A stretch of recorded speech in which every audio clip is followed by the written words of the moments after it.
মুহূর্তের মধ্যেই যেন থমকে গেল কোটি কোটি হৃদয়ের স্পন্দন।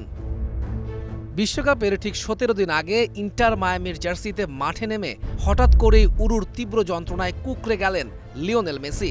৭৩ মিনিটে আর দাঁড়াতেই পারলেন না, মাঠ ছেড়ে সরাসরি চলে গেলেন ড্রেসিং রুমে। ডাগআউটে বসারও ধৈর্য হলো না। সেই দৃশ্য দেখে আর্জেন্টিনার শিবিরে নেমে এলো গভীর অন্ধকার। যে মানুষটিকে ঘিরে পুরো দলের স্বপ্ন বোনা, তিনি কি তবে বিশ্বকাপে খেলতে পারবেন না? কোটি কোটি আর্জেন্টাইন ভক্তের বুকে তখন শুধুই অসহ্য আতঙ্ক আর অপেক্ষা।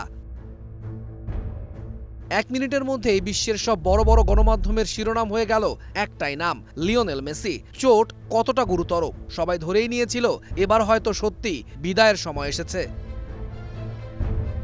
প্রায় ২ ঘন্টা পর এলো স্বস্তির খবর। মুন্দো আলবিসেলেস্তে জানালো মেসি তেমন কোনো বড় চোটে পড়েননি, তিনি শুধু পেশির প্রচণ্ড ক্লান্তিতে ভুগছিলেন। নিজেই কোচের কাছে সাবস্টিটিউট হওয়ার আবেদনও করেছিলেন, আর তাতেই দ্রুত তাকে তুলে নেওয়া হয়। সেই খবর ছড়িয়ে পড়তেই যেন আবার জেগে উঠল কোটি কোটি হৃদয়। বুকের ভেতর ফিরে এলো সেই চেনা স্পন্দন।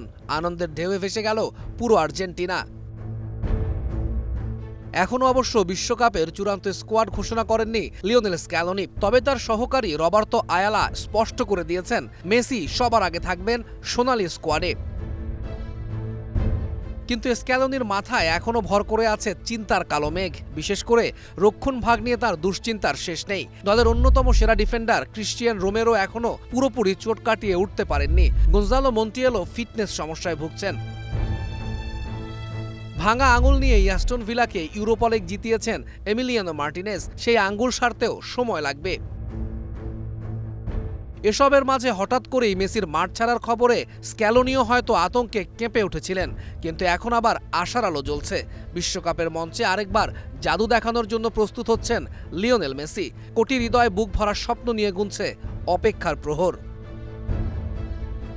তৌহিদুল ইসলাম, স্টার প্লে।